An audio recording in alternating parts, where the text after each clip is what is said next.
2026년 경제에 과연 어떤 얼굴을 하고 있을까요? 오늘 저희가 들여다볼 자료는 뱅크 오브 아메리카, 골드만삭스 같은 기관들이 내놓은 2026년 경제 전망 보고서들인데요. 이걸 쭉 읽어보니 아주 흥미로운 공통점이 있더라고요. 2020년 경제는 마치 두 개의 얼굴을 가진 야누스 같다는 거예요.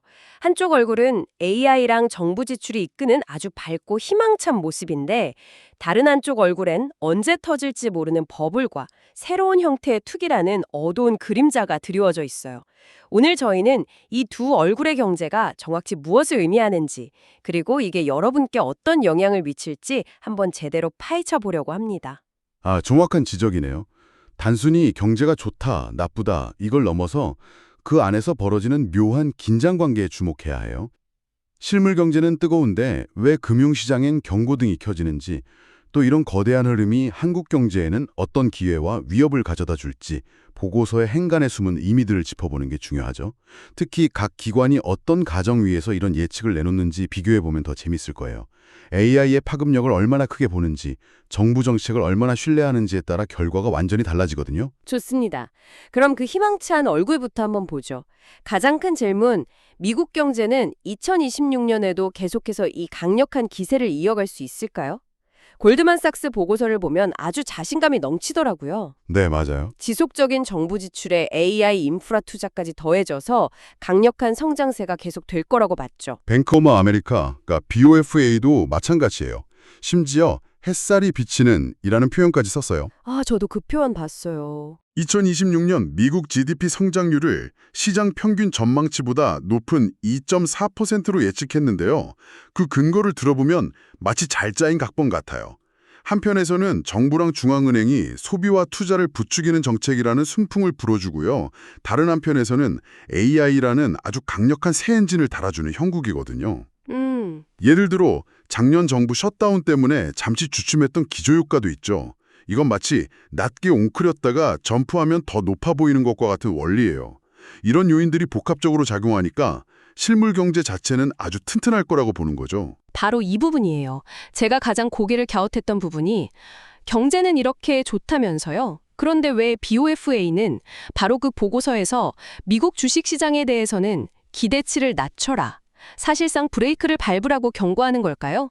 보통 경제가 좋으면 주식시장도 따라서 활짝 웃는 거 아닌가요? 바로 그 지점이 2026년 경제의 두 번째 얼굴, 즉 불안정성의 핵심이에요. 이유는 간단해요. 밸류에이션, 다시 말해 가격이 너무 비싸다는 거죠. 가격 문제군요. 네, BOFA는 S&P 500 지수가 2026년 말까지 7,100포인트, 그러니까 지금보다 약 5% 오르는 데 그칠 거라고 봐요. 5%요? 아니, 이상하네요. 기업들의 이익은 무려 14%나 늘어날 걸로 예상하는데 말이에요. 맞습니다. 이건 주가 수익 비율, PER이 오히려 줄어들 거라는 의미예요. 즉, 기업이 돈을 잘 버는 것과 별개로 주식시장에 대한 기대감은 식을 수 있다는 거죠. 그 기대감이 식는 가장 큰 이유가 바로 AI 때문이라는 게 또 아이러니하네요. 경제 성장의 엔진이라면서요? 그렇죠. BOFA는 AI 공백, AI 에어파켓이라는 아주 섬뜩한 표현을 썼어요. AI 공백이요. 네. 지금 AI 관련 주식들의 가격이 너무 높아서 마치 2000년 닷컴 버블 때와 놀라울 정도로 비슷하다는 거예요. 저도 그 보고서를 읽으면서 2000년 닷컴 버블 때가 생생하게 기억나서 약간 소름이 돋았어요. 그때 정말 대단했죠. 그때도 이건 새로운 경제 패러다임이다 라면서 장밋빛 전망만 쏟아졌거든요. 하지만 결국 거품은 꺼졌죠. BOFA는 지금의 AI 열풍도 언제든 작은 충격 하나에 비행기가 에어포켓을 만난 것처럼 급락할 수 있는 위험을 안고 있다고 경고하는 겁니다. 이런 금융시장의 불안정성이 비단 AI 주식시장에만 국한된 이야기는 아닐 것 같아요. 보고서를 보니까 BOFA가 아주 특이하고 새로운 위험 요소를 지적했더라고요. 맞아요. 바로 예측 시장, 프리딕션 마켓의 부상이에요. 예측 시장이요? 네. 폴리마켓이나 칼시 같은 플랫폼들인데 말 그대로 세상의 거의 모든 것을 두고 돈을 걸 수 있는 시장이에요. 대통령 선거 결과부터 특정 영화의 개봉 첫 주 흥행 성적까지 예측하고 베팅하는 거죠. 와, 보FA는 이게 투자와 도박의 경계를 완전히 허물어뜨리고 있다고 아주 강하게 경고하고 있어요. 잠깐만요. 이게 그냥 재미로 하는 온라인 게임 같은 게 아니라 심각한 금융 리스크가 될 수 있다는 건가요? 훨씬 심각하죠. 인터페이스는 게임처럼 쉽고 재미있게 만들어서 충동적인 베팅을 유도하는데 그 결과는 처참할 수 있어요. 처참하다고요? 폴리마켓의 통계를 보면 평균적으로 사용자의 84%가 돈을 잃는다고 해요. 84%요? 아니, 그건 거의 카지노보다 더한 수준 아닌가요? 그렇죠. 소수의 고래들만 돈을 버는 구조죠. 대체 왜 사람들이 이런 위험한 시장에 뛰어드는 거죠? 바로 그게 게이머의 무서움이죠. 손실을 보더라도 과정 자체가 주는 자극과 재미 때문에 계속하게 되는 거예요. 더 큰 문제는 최근 폴리마켓이 미국 상품선물거래위원회 CFTC의 승인을 받았다는 점이에요. 아, 규제기관의 승인을요? 네. 그래서 이제 기존 증권사를 통해서도 상품을 판매할 수 있게 됐어요. 접근성이 폭발적으로 늘어나면서 잠재적 위험이 훨씬 더 커진 셈이죠. 와, 이건 정말... 이건 단순히 개인의 파산 문제로 끝나지 않아요. BOFA는 이 예측 시장과의 경쟁이 너무 치열해질 것을 우려해서 미국의 유명 온라인 스포츠 베팅 업체인 드래프트킹스의 투자 의견을 매수해서 보유로 낮춰버렸어요. 아, 기존 산업까지 흔들고 있군요. 그렇습니다. 예측 시장이 제로 수수료 같은 파격적인 조건으로 시장을 잠식하면 기존 산업 생태계가 통째로 흔들릴 수 있다는 분석이에요. 그렇군요. 정리해보면 미국의 2026년은 튼튼한 실물 경제라는 밝은 얼굴 뒤에 AI 주식 버블과 예측 시장이라는 새로운 투기 광풍이 부는 어두운 얼굴을 동시에 가지고 있는 셈이네요. 그럼 이 미국의 두 얼굴이 다른 나라, 특히 한국 경제에는 어떤 영향을 미칠까요? 다행히 한국에 대해서는 BOFA가 꽤 긍정적인 전망을 내놨어요. 아, 정말요? 네. 내년 한국의 GDP 성장률 전망치를 기존 1.6%에서 1.9%로 올려잡았거든요. 그 중심에는 역시 반도체 슈퍼사이클이 있습니다. 역시 반도체군요. 네. AI 수요가 폭발하면서 HBM 같은 고성능 메모리뿐만 아니라 기존 D램 수요까지 함께 끌어올리고 있다는 거죠.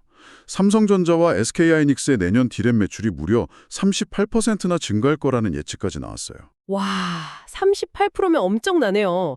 근데 한편으로는 우리가 너무 반도체 하나에만 의존하고 있는 건 아닌지 걱정이 되기도 해요. 혹시 BOF의 보고서에서 다른 긍정적인 신호에 대한 언급은 더 없었나요? 아, 좋은 질문이에요. 물론 반도체 의존도는 우리가 계속 안고 가야 할 숙제죠. 하지만 BOFA는 다른 두 가지 동력도 함께 제시했어요.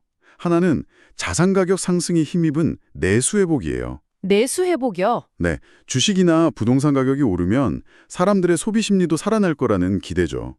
또 다른 하나는 우호적인 대외 환경이에요. 예를 들어 미국이 한국산 자동차에 대한 관세를 기존 25%에서 15%로 낮춰줄 가능성 같은 것들이죠. 이런 요인들이 반도체 외에 우리 경제를 갖춰줄 수 있을 거라고 본 거예요. 환율이나 다른 나라 중앙은행들의 움직임은 어떻게 전망하고 있나요? 이 부분도 우리 경제에 미치는 영향이 크잖아요. 네, BOFA는 2026년 말 원달러 환율을 1,395원 정도로 예상하고 있어요. 여전히 높은 수준이죠. 1,395원이요. 한편 각국 중앙은행들의 정책은 제각기 다른 길을 갈 것으로 보여요. 미국 연준은 내년에 금리를 내릴 것으로 보이지만 유럽중앙은행 ECB는 오히려 경제 지표가 생각보다 강해서요. 아, 그래서 첫 금리 인하 시점을 2026년 3월로 늦출 거라는 전망이 나왔어요. 이렇게 각국의 사정에 따라 통화 정책이 다르게 움직이는 탈동조화 현상이 더 뚜렷해질 것 같네요. 알겠습니다. 지금까지 BOFA나 골드만삭스 같은 기관들이 내놓은 수많은 예측들을 살펴봤는데요. 듣다 보니 문득 궁금해져요. BOFA는 2.4% 성장, S&P 500은 7,100포인트, 원달러 환율은 1,395원. 이렇게 소수점까지 딱 떨어지는 숫자들은 대체 어떻게 나오는 걸까요? 경제학자들이 무슨 수정구슬이라도 들고 미래를 보는 건 아닐 테고요. 거시 경제 모델이요? 네, 이걸 쉽게 비유하자면 경제를 위한 일기예보 시스템 같은 거예요. 초기에는 교과서에 나오는 ISLM 모형처럼 몇 가지 변수만 가지고 아주 단순하게 예측을 했어요. 아, 저도 들어본 것 같아요. ISLM. 네, 그런데 지금은 훨씬 더 복잡한 시스템을 쓰죠. 1940년대부터는 실제 데이터를 기반으로 통계를 돌리는 모델들이 유행했어요. 그런데 이 모델들에는 치명적인 약점이 있었어요. 오직 과거 데이터에만 의존한다는 거죠. 과거 데이터에만요? 네. 예를 들어 정부가 과거에 한 번도 해본 적 없는 새로운 정책을 내놓으면 이 모델은 그 효과를 전혀 예측할 수 없었어요. 이게 바로 그 유명한 루카스 비판의 핵심이에요. 과거의 지도로는 새로운 길을 찾을 수 없다는 거죠. 아, 그래서 그 비판을 극복하기 위해 새로운 형태의 모델, 새로운 지도 만들기가 시작됐군요. 바로 그거예요. 그래서 요즘 중앙은행이나 투자은행에서 널리 쓰는 모델이 동태 확률 일반 균형, 줄여서 DSGE의 모델이에요. DSGA요? 이름이 좀 어렵네요. 이름은 어렵지만 원리는 의외로 간단해요. 경제를 그냥 하나의 덩어리로 보는 게 아니라 그 안에서 움직이는 수많은 사람과 기업들의 선택을 시뮬레이션하는 거죠. 금리가 오르면 사람들은 저축을 늘릴까, 대출을 줄일까? 새로운 기술이 나오면 기업들은 투자를 늘릴까? 이런 미시적인 행동들이 모여서 거시경제 전체에 어떤 영향을 미칠지 예측하는 훨씬 정교한 컴퓨터 시뮬레이션이라고 생각하시면 돼요. 아, 오늘 우리가 본 숫자들도 바로 이런 복잡한 과정을 거쳐 나온 결과물인 셈이죠. 그렇군요. 그럼 오늘 이야기를 한번 정리해 볼까요? 2026년 경제는 두 개의 얼굴을 가지고 있습니다. 한쪽에서는 AI와 정부 정책이 이끄는 튼튼한 실물 경제가 성장하고 있지만 다른 한쪽에서는 AI 주식 시장의 과열과 예측 시장이라는 새로운 투기 열풍이 불고 있는 불안정한 금융 시장이 공존하고 있죠.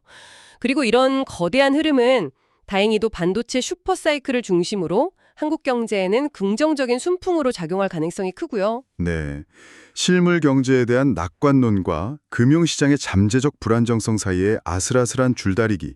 이게 바로 2020년 경제를 관통하는 핵심 주제가 될 것 같습니다. 어느 한쪽으로 균형이 무너지지 않도록 계속 주시해야겠죠? 마지막으로 여러분께 생각해 볼 만한 질문을 하나 던지면서 마무리하고 싶습니다. 저희가 살펴본 BOFA 보고서에는 아주 대담하고 흥미로운 전망이 하나 더 있었어요. 바로 2026년에 금 가격이 온스당 $5,000에 도달할 수 있다는 예측이었죠. 아, 맞아요. 저도 그 부분 인상